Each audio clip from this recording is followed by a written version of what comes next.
exclusively on the KGRA digital broadcast station, Salt Lake City, Utah.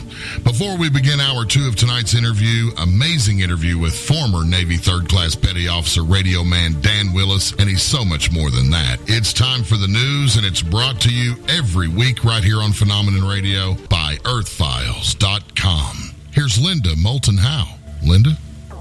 Thanks, Race. On July 10th, 2018, in Alexandria, Egypt, a huge black granite sarcophagus, one of the biggest ever found in Alexandria, has been unearthed on Al-Kamili Street in the Sidi Garber district, which is along the Mediterranean water's edge. That neighborhood contains the Sidi Garber railway station, one of Egypt's oldest. Since 2011, the station has been expanding and turning old parts of Sidi Garber into a railway museum. Egyptian law demands that owners of building sites must excavate before new constructions in order to look for buried ancient artifacts. So that's why the Supreme Council of Antiquities was digging in the Sidi Garber district of Alexandria. Well, 16 feet down underground in soil that carbon dates to the Ptolemaic period from 305 to 30 BC, the antiquities investigators found there is a layer of unbroken mortar between the lid and the rest of this huge tomb. Well, that means the coffin has not been opened in 2,000 years. Whoever is inside might be represented by a white alabaster head also found near the black sarcophagus. So far, who that might be is unknown. Ptolemy of Lagos was a Macedonian Greek general under Alexander the Great. Ptolemy I became a pharaoh ruler of Egypt and founded a dynasty that ruled for nearly 3 centuries from 305 to 30 BC, turning Egypt and Alexandria into a center of Greek culture. And that, ironically, was the last dynasty of ancient Egypt. And through the centuries, most sarcophagi are found already opened, their contents taken away, and the bones of the mummies sometimes found scattered by looters. But in this case, the sarcophagus appears not to have been opened yet, giving archaeologists a chance to study its contents and the big question, who is inside? The discovery leaves archaeologists with more questions. What artifacts are hiding inside? And why is this sarcophagus so large? 8.5 feet long, 5 feet wide. It is immense, and it is made of a black granite. Well, archaeologists so far have been cautious. They have not opened it. They have said they decided that to prevent damage, the first steps will be to use X-rays, computed tomography, CT scans, or another scientific test that will allow them to penetrate inside the huge black stone coffin without yet breaking that mortar seal. And when will we know whose 2,000-year-old body is inside? This is Linda Moulton Howe. Please stay tuned to Earthfiles news updates on KGRA Radio and visit every day my science, environment, and real X-Files news website, earthfiles.com. For more on breaking stories about our universe, this solar system, and the planet we live on. Amazing. And that's the news brought to you by Earthfiles.com. Now back to the interview. Linda? Thank you, Race. And Dan, while we were in the break, we were beginning to open up this difficult, deep, wide issue of why the secret, how the secret has been kept, and that one of the hearts of how they have manipulated the public and the media is Project Mockingbird. Can you now share with the Phenomena Radio how you first learned about this and everything that you have been able to dig into since? I'll give you a little, this is such an important topic because the control of our perceptions has been how they've kept our planet technologically hijacked all these years. It doesn't matter if you have 5 witnesses that are willing to testify under oath on penalty of perjury, breaking national security oaths before a congressional hearing, or if you have 500. So long as they control the perception of the mainstream media, it really doesn't matter.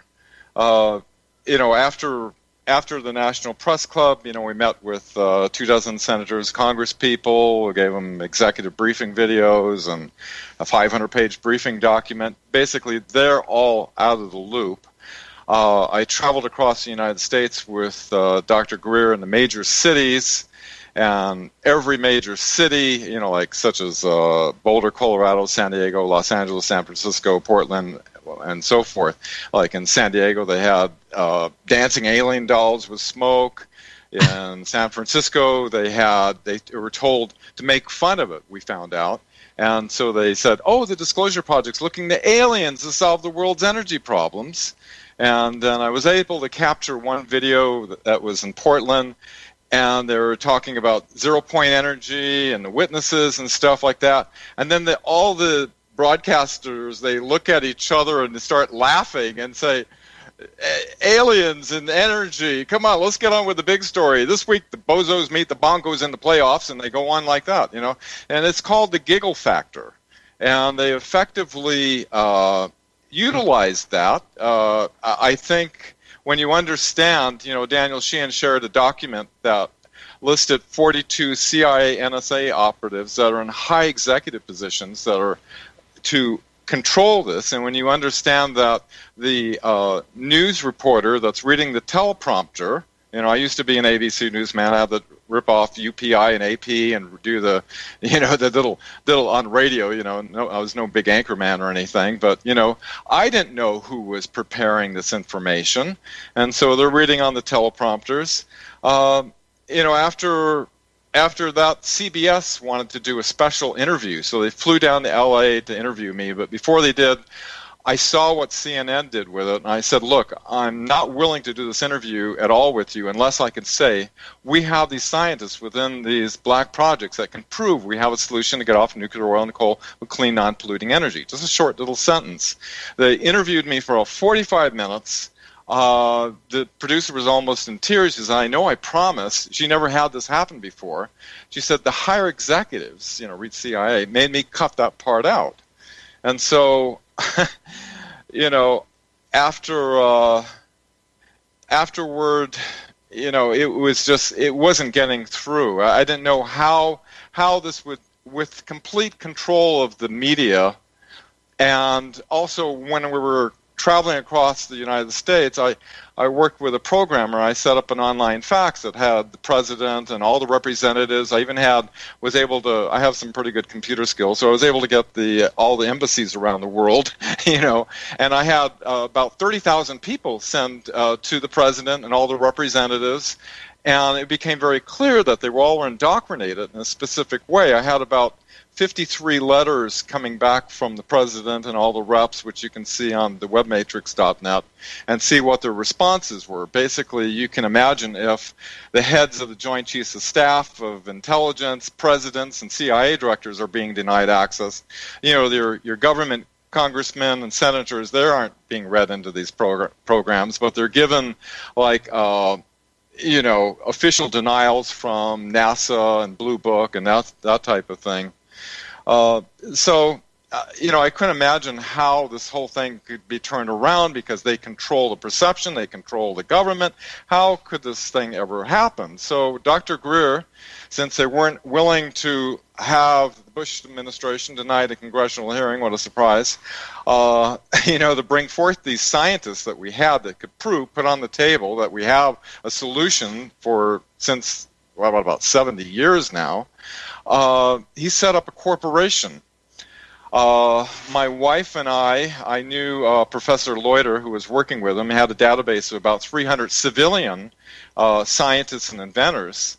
And so my wife, Rebecca, and I, we flew to Virginia And for the next 10 years, I flew around the planet with Professor Loiter and also on myself, working with dozens of scientists and inventors, and just one horror story after another. I was a member of a team of 6 scientists. Everyone had multiple PhDs except myself, but I did have a lot of hands-on knowledge and out-of-the-box technologies. And one example is I flew down the Dominican Republic with a professor. He had an energy device there that was producing about 500 watts of free energy, running a couple of big lamps and a boom blaster, and it was about 500 watts for about an hour and a half. When he flew back down, he said 2 agents that identified themselves as being CIA, and I'm really verifying it, but they said, if this works, you're dead. And so when we flew back down, it was completely disassembled. Anyway, I have so many stories, I won't go into it all, but I spent 10 years, and some, like Eugene Willis, he was one of our group that was murdered, another scientist that had a little box that was about 140 watts, he was going to Europe to patent it, he was found slumped over in the parking lot just before going in the long-term parking lot of the airport. A lot of people have been murdered. Most of them receive what's called a National Security Order, which is, ever since the Invention Secrecy Act of 1951, there has been a secret system within the Patent Office called the Sensitive Application Warning System, which means if you have anti-gravity or anything that's a solar panel of a certain efficiency or anything that basically can get off of nuclear, oil, and coal, you get slapped one of these national security orders which says your invention has been deemed to be a detriment to national security in the United States, therefore you cannot share it with anybody, and anybody you have shared it with, you have to give us names and everything. So they've effectively been able to hijack our planet technologically with these illegal operations that have infiltrated into our national security apparatus to keep us using gasoline and these dangerous nuclear power plants. So you have to think about JFK's warning about secrecy and about General Eisenhower, the military-industrial complex as a threat to democracy. Yeah, and looking back at it, I was trying to, how did a 5-star general that's a president get intimidated? Well, it seems that Nazi Germany had a plan back in 1944 called Weltanschauungskrieg, which translates to worldview warfare. They planned on infiltrating into the United States with a psychological matrix of perception, where they were going to control education, which they did. Rockefeller's 1946 rewrote the history, kind of a limited hangout of what happened in World War II without revealing what happened with the Nazis and everything. Then you have Operation Mockingbird. Infamous Alan Dulles started that in 1950. In 1951, they started Project Dove, which was the Hollywood entertainment industry. And so basically, the entire perception matrix, which is now controlled, the mainstream media is controlled by 5 major corporations that control everything you see and hear. They've been able to create this matrix of perception, and they were able to do this because they had achieved anti-gravity back in 1934, which was exactly 20 years ahead of the United States. It didn't achieve it until October of 1954.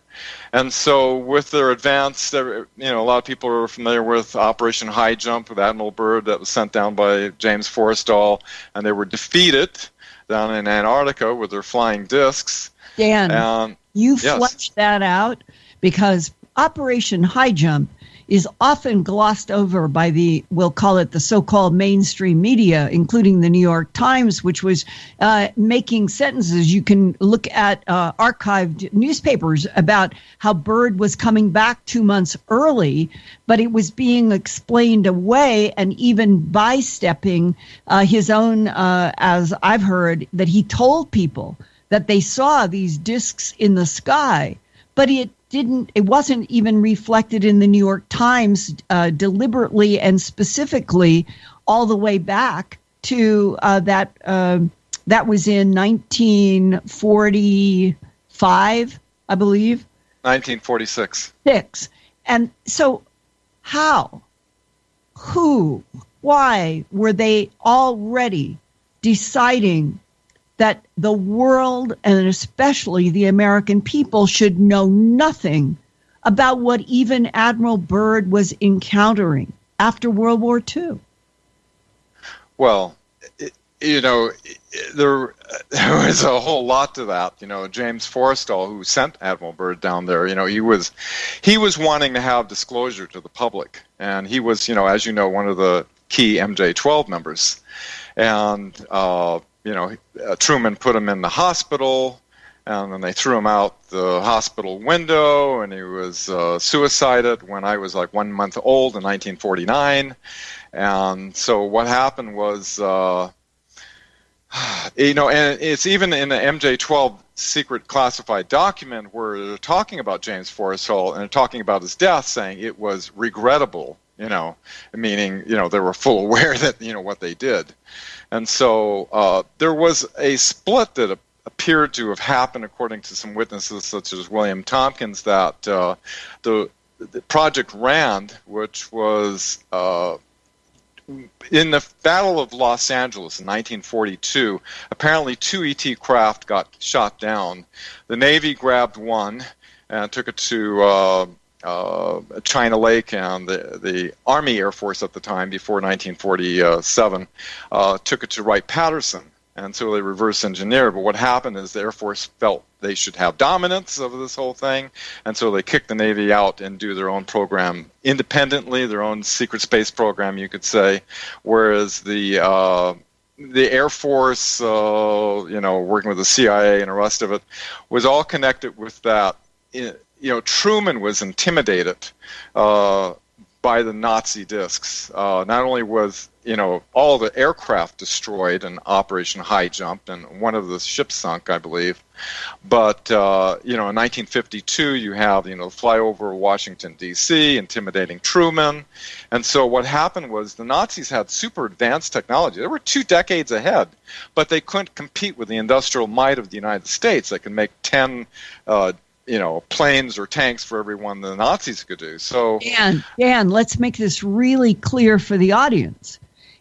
As from everything I know, what Hitler was working with at Peenemünde were discs that could neutralize gravity because they were made under the guidance of extraterrestrials that Hitler, in his own speeches, said were blonde, blue-eyed Aryans from the planet Aldebaran.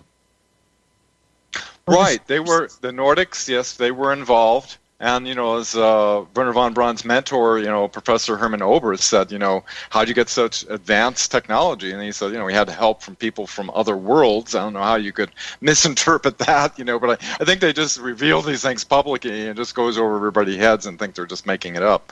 But yeah, they absolutely entered into an alliance that assisted them in to be able to technologically intimidate. And as one of our disclosure witnesses, General Stephen Lumpkin, who was on Eisenhower's staff, who was aware that Eisenhower was saying that he lost control to the corporations and it wouldn't be in the best of hands, which is a major understatement, that this is what happened. And that's why, since 1955, that's what actually triggered the 2001 National Press Club event, was the denial of access ever since 1955 going on. So that, and the fact that, anybody who researches this, they can see the Nazi infiltration, into NASA and into the CIA with General Reinhard Gelland, and they worked together with Allen Dulles, and they got all the paperwork changed, and so, and if they control the perception through the mainstream media, all this stuff for decades, when I was watching Walter Cronkite with my father, on the television, I had no idea, neither did he, that the Nazis actually, their plan of Weltanschauungskrieg, worldview warfare, actually succeeded. They actually, It was a plan that was highly successful. They were able to infiltrate into our national security apparatus, control the public's perception, and as Snowden revealed, in a lot of documents that they have, and as Brzezinski said, it's like, oh my God, they're the alternative media of the internet, like KGRA, all these outlets, they are causing this global awakening to happen. People are starting to connect the dots together, and so we have generational indoctrination of decade after decade. So now, people giggle, when they hear about this stuff because it's so far removed from our normal reality. But people are starting, thanks to alternative networks, like KGRA and the many others out there, it's starting to create that global awakening that, people are starting to piece this together. And when you do, it's like one oh my God after another. Yeah, and a retired DIA, Defense Intelligence Agency analyst, told me in December of 1999 that, quote, World War II was an extraterrestrial war fought through human bodies, close quote, and that the three competing extraterrestrial political forces fighting each other were tall Nordics with blue eyes, reptilians, and Ebens, the ones with the pear-shaped heads.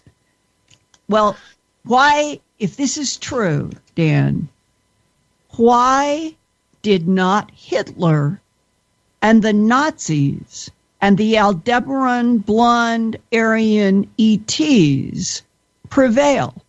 What happened that came in and made the United States of America the 800-pound gorilla in terms of the survival of Europe? Why did we become the 800-pound gorilla while there were extraterrestrials with hugely advanced technologies in Germany? Excellent question, Linda. And under ice in Antarctica. Excellent question. That's what I love about your research work. Of all the people, you would ask for my DD-214, you do fantastic research. Well, back during Nazi Germany, they had slave labor. And they moved all their operations, over to Antarctica. And they continued on. Right now, at this moment, there's slave labor operations going on. But all these things are underground. Whereas they brought over, in 1946, they brought over Xavier Dorsch, which was the mastermind for Hitler, to making these huge, massive underground facilities in Nazi Germany, which Heinrich Himmler wanted to have an empire of slaves, which were, working for the war effort. And in 1946, they was brought over, and they started in the Manzano Mountains out in New Mexico, and they started branching out. So you have Dulce, you've got all these huge, massive, hundreds of these underground, massive facilities connected by maglev trains, all underground. And I heard something that was kind of interesting, that if you're below the surface a certain amount from the United States, that it's almost like being in international waters where you're no longer, subject to the rules and regulations. So I believe all these things are happening underground for a reason, and that's so that if the public ever became aware of the human rights abuses that are going on, there would be a huge, it's to answer your question. Hitler came into power through the corporations, IG Farben, after the war tribunals was split into the major corporations of pharmaceutical industries. In collaboration also with Prescott Bush, for God's sake, who was the great-grandfather or the grandfather of George Bush, what we think of as senior, and George Bush, the W. But those three Bushes, it was Prescott Bush who was even challenged with a felony charge during World War II because of his collaboration with the Germans. Yeah, well, totally tied in. You have to think in terms of, it's not just Nazis wearing, Nazi uniforms and swastikas and things. It's the transnational corporations that share the same ideology of the Nazis, of eugenics and slave labor works great for the corporate bottom line, so you've got this mindset that's tied into and these corporations are owned by some of the wealthiest elite, probably the people that help organize the Bilderberg meetings that started in 1954, just before all this happened, and continue to today. Selecting and deciding who's going to be president here and who's going to control what through what. They bring the heads in finance and in media and things like that to yearly focus on the agenda that moving forward. And so you have these illegal operations all operating in secrecy that continue. But, there was some indication that when Eisenhower was no dummy, when he realized that, our constitutional republic, could be in the future taken over, he set up an intelligence unit with the Marine Corps, I believe. And you could see in November of 2017, the Marines, according to one report, was flying over the CIA headquarters for about a half an hour. Back off some of Obama's policy he was doing with supplying weapons and things to the Syrian, which is going into ISIS and all this stuff. And then the key thing is that, this is, I don't have firsthand knowledge, I'm just researching this, but according, military intelligence realized that, corruption got so bad, and they knew what was going on. The military is pretty savvy, and looks like they gained back control of the NSA, that they wanted to bring Trump in as to help basically take down this cabal. And in an indication of that, all I can say is I can't say anything for absolute sure, but there's a heck of a lot of indicators. And that indicator is in December 21st, 2017, an executive order that freezes the assets of anybody doing human rights abuse or corruption, which, read anybody in the cabal basically fits that category. And also Secretary of Defense Mathis went down the exact same day with 1,000 Marines with $500 million to expand the facilities down in Guantanamo Bay, and now there's well over 40,000 unusual sealed indictments that are waiting to be revealed. So, there's Dan. Dan, yes. What do you think the real truth is about that huge expansion of Guantanamo? What my speculation is that, I had little hope after 10 years of trying to get an energy solution out, after going to the National Press Club. If they control the government and the senators and congressmen and the presidents, and if they control all the mainstream media, how do the people can protest till you're blue in the face? Nothing's going to happen.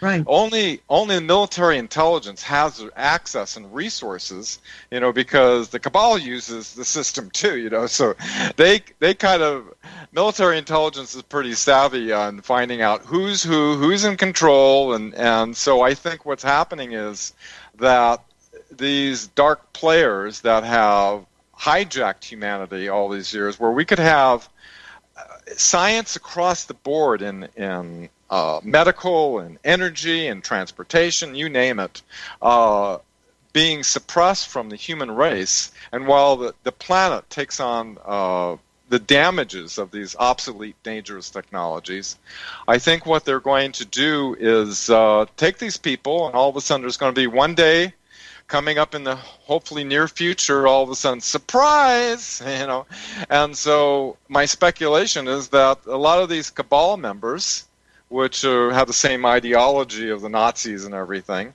are basically going to be incarcerated. And that these technologies, hopefully, this is wishful thinking, is going to be released to the world so that it's got to be carefully done. Can't do it haphazard. Anything can be used for good or evil, right? But right now, the advanced technology is not in the best of hands, as Eisenhower once said. So Linda, I actually have some hope. Well, let's go then to a reality check back to Project Mockingbird. I am holding that document that the Washington Post released, and it is as relevant now as it was from when Project Mockingbird was formed in 1950. Sure is. It is talking about, now remember, this is a CIA-controlled operation to legitimize for the CIA to have telephone intercept activity on people in the media. Quote, telephone intercept connections were installed at the newsmen's office and at each of their homes for a total of 3 intercepts. The connections were established with the assistance of a telephone company official who responded to a personal request by the director of CIA security, Colonel Sheffield Edwards. Colonel Edwards' authority for the activity was Mr. John A. McCone, Director of Central Intelligence. The intercept activity was particularly productive in identifying contacts of the newsmen, their method of operation, and many of their sources of information. For example, it was determined that during the period they received data from 13 newsmen, 12 of whom were identified, 12 senators and 6 members of Congress, all identified, 21 congressional staff members, of whom 11 were identified, 16 government employees, including a staff member of the White House, members of the Vice President's office, an assistant attorney general, and other well-placed individuals.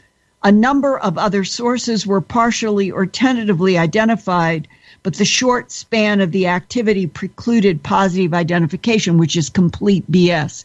This is where they're trying to insist that Project Mockingbird went from March 1263 to June 15th. But in that period of time, look at the dozens of people that 3 intercepts of 3 news people would automatically take them to, like strawberry runners. And they end up saying, it was observed that through these contacts, the newsmen actually received more classified and official data than they could use and passed some of the stories to other newsmen for release. And what they're saying in this one page of 690 some pages about Project Mockingbird, all they have to do is tap 3 or 4 major news people nodes, and they are going to dozens of people in the government and in the civilian that are talking about the subject. And that is what is happening right now in the United States. Oh, yeah, it's a pyramidal, like a chain of command type of thing, the high breaks on down. When Operation Mockingbird started, they had like 400 journalists that were, being paid by the CIA. Today they have what's called non-official cover journalists, where they, if they're ever revealed that they're working for the CIA and being paid by the CIA, the CIA disavows any knowledge of them. There's been witnesses that have come out and said that. So it looks like that. Yeah, it's a situation that, yeah, and with the internet, because of the alternative media, as Snowden revealed, there's sock puppets, trolls, and shills that are desperately, on the alternative media trying to control the perception, because people are starting, and now, you have Google, who owns YouTube. Both were initially, and Facebook as well, all of them initially funded by the CIA. And what a perfect outlet. Now they can modify their algorithms. So if you're trying to look at, who killed John F. Kennedy and what happened in 9/11 or whatever, you'll get, you get the New York Times, you'll get CNN, you'll get the Washington Post, you'll get BBC, you'll get, all of the outlets that they completely control. in the top of the search engines. Right. So people trying to research this and piece it together. Then on top of it, they're claiming, oh, look at all these fake news and stuff like that. We need to be protected, and people need to be protected from this fake news. Well, what happens is that they actually put out fake news. So what it does is it muddies the water. So people trying to catch up and research this stuff, it wasn't, after I gave up after 10 years of bringing an energy solution, in 2014, a media company in Hollywood wanted me to write an article on UFO media control. And I said, yeah, I'll take up that job. I want to understand how the heck that happened. And so I put it up on the webmatrix.net, and it's called Who Controls the Agreed Upon Reality Through the Mainstream Media, and Why They Fear Disclosing the Truth About the Extraterrestrial Reality. And, Jim Mars, bless his heart, when he was alive, he had somebody that said the extraterrestrial issue is the highest level control element on the news, that has the highest priority to sanitize. Right. And at that, exactly at the heart of that, let's bring John Burroughs in with what he knows about the still 3 withheld UFO policy files that the Ministry of Defense thought the world would roll over when they said that they were releasing everything to the National Archives.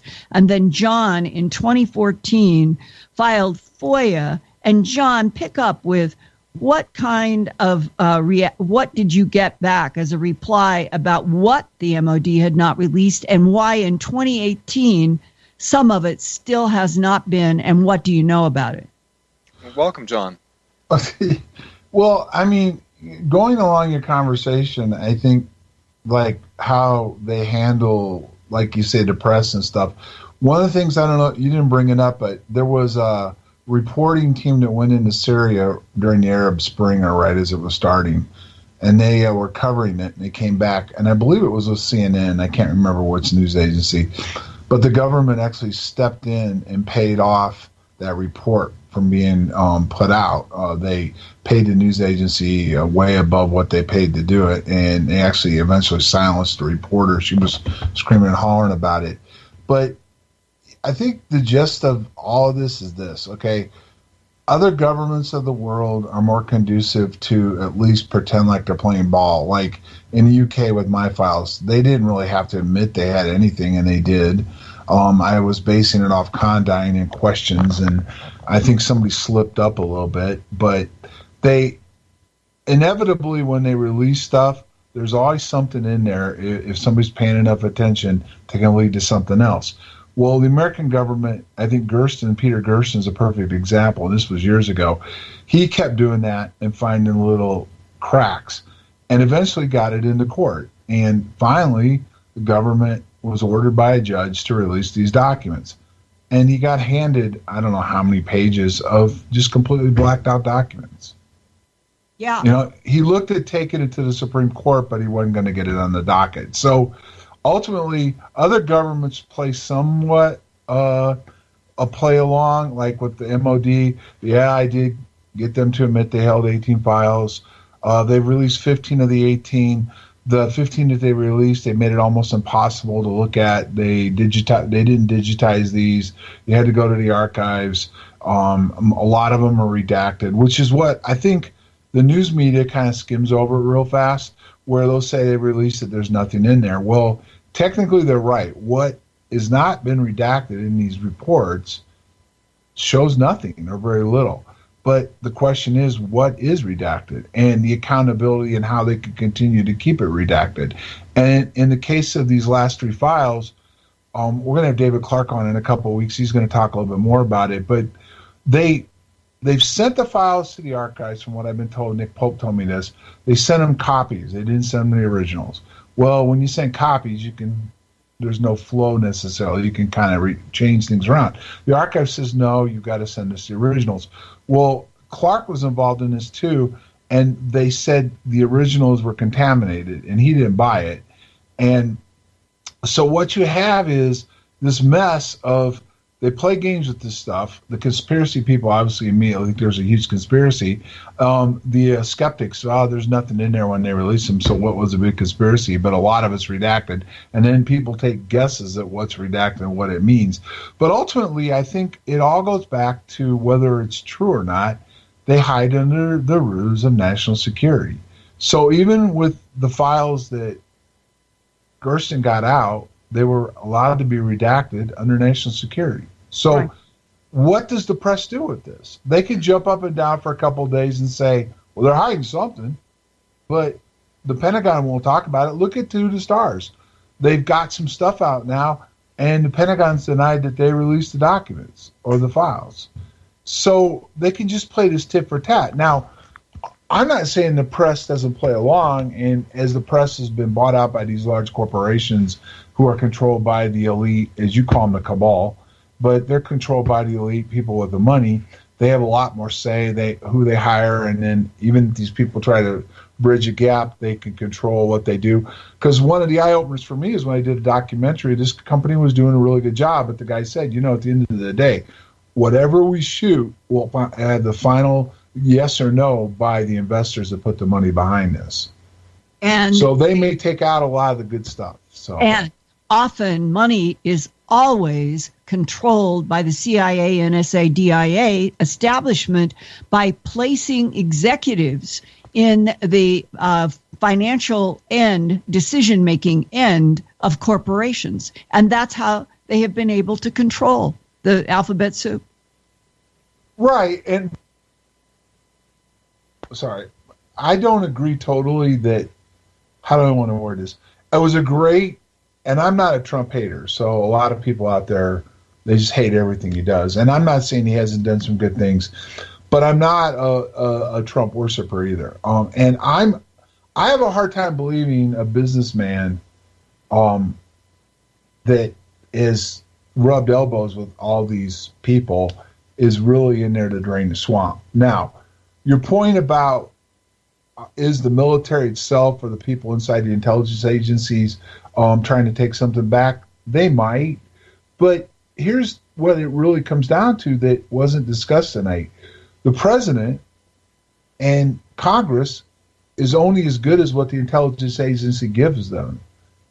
And if a lot of these documents and stuff is held back, look at the case with the Justice Department refusing to hand over documents and do things involving Hillary Clinton and Obama administration. Hillary is Secretary of State and all the stuff that went on there. They're refusing to hand. This isn't a Republican-based Justice Department, and Trump's the president, and yet they're still refusing to hand over these documents to Congress. So I guess what I'm trying to say is it's not as clear as drain the swamp as everybody wants to believe on the one side, and it's not as gloom and doom and we're going toward a dictatorship as the other side wants to believe. And the problem with this is in the middle is the media, which for the most part is based on hysteria now. And is hysteria just on ratings? Well, a lot of it might be. Some of us are trying to deal with facts. And John, can you shed some insight about what the content in the 3 withheld MOD policy files on UFOs, that's how they're labeled, what could be in there? Well, what I've got a little bit of an insight that I was given is that it does tie into technology. But and I've been labeled as this guy that believes that aliens are here, they're flying in and all this crazy stuff. I don't know. But what it does appear is they're having a hard time with these 3 files because it does go into technology and certain incidents and certain things that went on. And it's really hard to cover all that up in these files, which goes back again to what? Goes back to technology. Where did it come from? How was it developed? How are we using it? And the big stamp that goes on it is national security. Now, when all this stuff is hidden, or in our case, our government, they don't even acknowledge it. I mean, they've got these programs out right now, which I find interesting. These FOIA people are doing it. They're coming in and asking questions on these agencies that have been identified by people who worked inside these agencies and these different things, and they're denying these documents exist.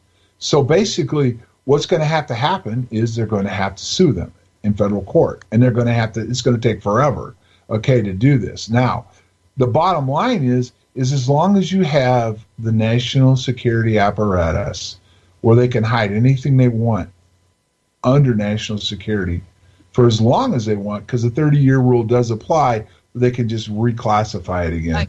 Right. Then you're never going to know the whole truth. And in fact, if majority of Congress doesn't see this because they're not in the committees, the only people in Congress that would see this would be appropriations, and that would be the upper level in the committees and some of these different committees.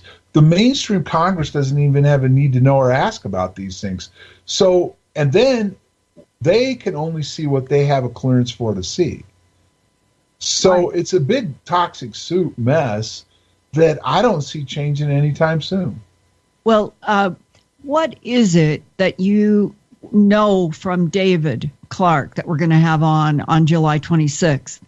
What do you know from him that we should be able to see if they release those policy files? Well, I don't want to be, no spoilers. I want to let him explain it. But if you follow the article, I forget which newspaper it was in. It was one of the bigger ones. It wasn't one of their gossip papers. There was a D notice, and there is stuff that involves technology that they're having a hard time, covering up, or they're trying to. They don't want to be made public. And these last 3 files are going to be just as hard to see as the other 15, which are, you have to go to the archives, you have to have special permission, it falls under the Crown. And the other thing that he talked about, and he's going to go into, is the Condon report itself and the people behind the report. And they're not talking. And these files are very open to interpretation. And the reason why they are is because the real picture is not there. And again, I'm not trying to beat a dead horse, but we can jump up and down as hard as we want. But as long as the national security state exists, and that's not Republican-based or Democratic-based, that's the way the government's run, no matter what administration's in charge. Right. We're never going to have total truth and answers, and it's always going to be speculation.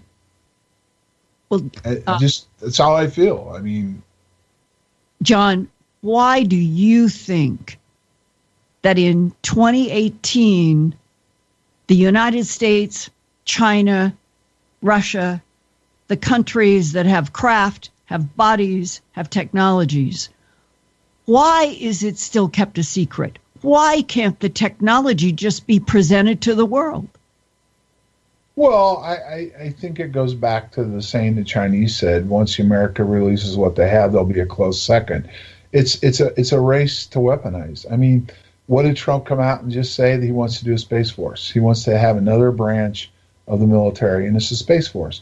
So now as we start to leave planet Earth, and we're going to start going out, I guess colonizing is the only way you can call it. We're going to start going out there and colonizing. We're going to create a branch of the service, which is military. And all those secrets are going to be kept secret because it's clear. I mean, the Russians and the Chinese are going there. India's trying. And a little known fact that I just read the other day on an Israeli website, Israel's now in the game too.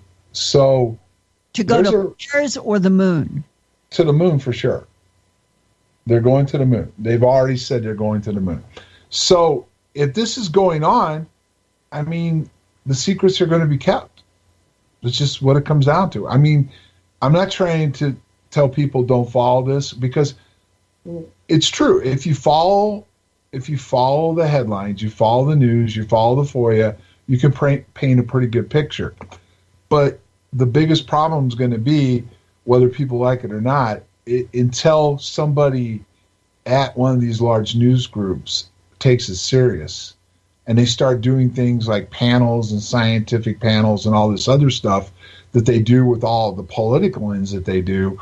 I mean, the government pretty much can do and say whatever they want. Because even when To the Stars got their information out, they were using people on political panels to comment, and they didn't even know what to say. You know, the only thing that the best thing they could say was, well, Harry Reid just paid off Bigelow because it was a constituent and he donated to his thing. So why take this serious, folks?